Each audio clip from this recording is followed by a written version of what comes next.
പാഞ്ചാല രാജാവായ ദ്രുപദന് ദ്രൗപദി എന്ന സുന്ദരിയായ ഒരു മകളുണ്ടായിരുന്നു.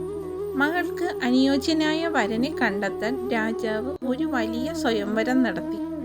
ആ സ്വയംവരത്തിൽ ഒരു വലിയ മത്സരം വച്ചു. വെള്ളത്തിൽ നോക്കിക്കൊണ്ട് കറങ്ങുന്ന ഒരു മത്സ്യത്തിന്റെ കണ്ണിൽ അമ്പെയ്യണം. പല രാജകുമാരന്മാരും ശ്രമിച്ചിട്ടും ആർക്കും വിജയിക്കാൻ കഴിഞ്ഞില്ല.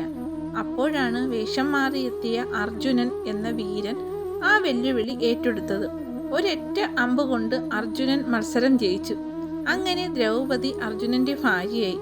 അവർ തിരിച്ച് താമസ സ്ഥലത്ത് എത്തിയപ്പോൾ അർജുനൻ പുറത്തുനിന്ന് അമ്മയായ കുന്തിയോട്, "അമ്മേ, ഞങ്ങൾ ഒരു വലിയ സമ്മാനം കൊണ്ടുവന്നിരിക്കുന്നു" എന്ന് പറഞ്ഞു.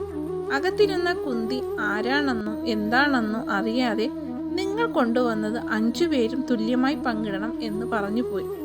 മാതാവിന്റെ വാക്ക് പാണ്ഡവർക്ക് ദൈവവാക്കായിരുന്നു. അത് തെറ്റിക്കാൻ അവർക്ക് കഴിഞ്ഞില്ല. ധർമ്മിഷ്ഠനായ മൂത്ത സഹോദരൻ യുധിഷ്ഠിരൻ അമ്മയുടെ വാക്കു പാലിക്കാനായി ദ്രൗപദിയെ 5 പാണ്ഡവരും വിവാഹം ചെയ്യണമെന്ന് തീരുമാനിച്ചു. അങ്ങനെ ദ്രൗപദി പഞ്ചപാണ്ഡവരുടെയും ഭാര്യയായി മാറി. മാതാവിന്റെ വാക്കിലെ സത്യസന്ധതയും സഹോദരങ്ങൾ തമ്മിലുള്ള സ്നേഹവുമാണ് ഈ വിവാഹത്തിന് കാരണമായത്.